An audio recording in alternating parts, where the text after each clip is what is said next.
Yun, nakapag-tattoo rin. Di bali, may client tayo ngayon guys. Si sir galing pa tong ibang bansa. Ang gagawin namin is full sleeve black and gray na Chicano. Di bali, customized to guys. Na-request ni sir yung portrait ni ma'am tsaka yung sa part na rin sa mukha, bibig tsaka sa mata. Ayan, nag-stencil na ako. Di bali, kasama ni sir dyan yung pinsa niya. At yan yung gagawin namin sa day 1.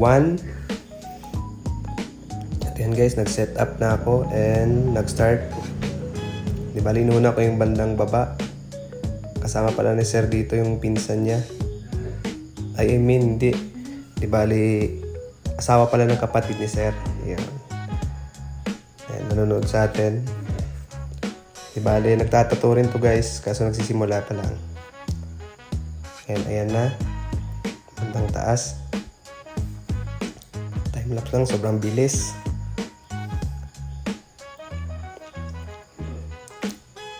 Di bali, lang buwan din dun, guys, bago natuloy. Kasi kakauwi lang ni sir eh. Bali ng November pa yata. November pa yata siya nagpasked. Ngayon lang na natuloy. Ayan. Yung progress ng ilang oras na pagtatato. Ayan na guys, may bandang taas. Di bali, bumunuin namin to guys ng 2 session lang. Kung kakayanin. Pero basic lang to kay sir. Tinutulugan niya lang ako dyan eh.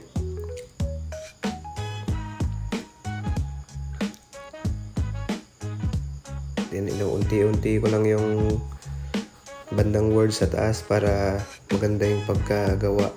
Para smooth.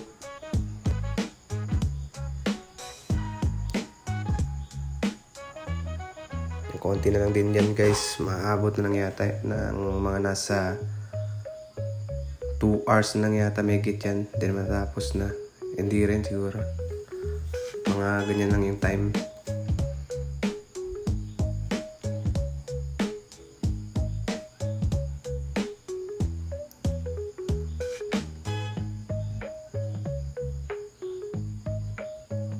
Ayan, mabagal na ako pagtato guys eh.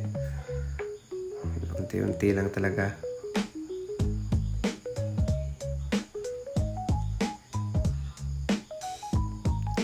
Bale, tinanong ko dyan si sir kung okay lang siya. Sabi niya, gusto lang daw. Basic na basic lang kay sir. Yes, hagodan lang. Hagod, banayad lang.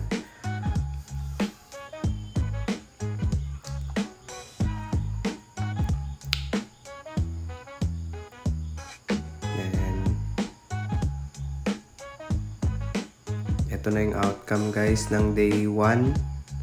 Ay, masaya dyan si sir natapos. Bari basic lang kay sir yan. Sobrang tibay.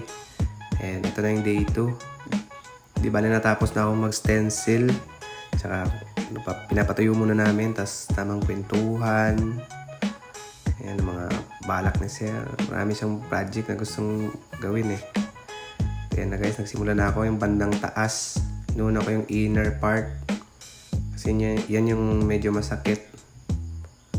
Tsaka mabilis makaubos ng lakas. Kaya yun agad yung inuna ko. Then, bumaba ako dito sa may bandang forearm. Then, ayan na. Yung sa forearm na sa inner. Okay. Konti na lang. Natatapos na yung day 2.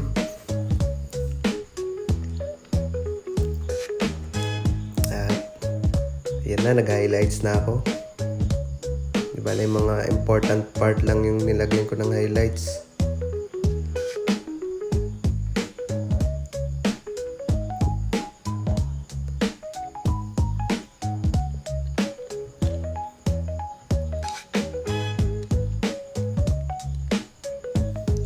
Then shout out nga pala kay Sir Toto Sevio. So lagi nanonood. Salamat sir. Thank you. Then ito na yung outcome ng inner part. Inabot din kami dito guys ng almost 24 hours. Day 1 is 10 hours. Then, nasa 14 hours yata yung day 2. Dito kami natagalan. Ayun. Thank you.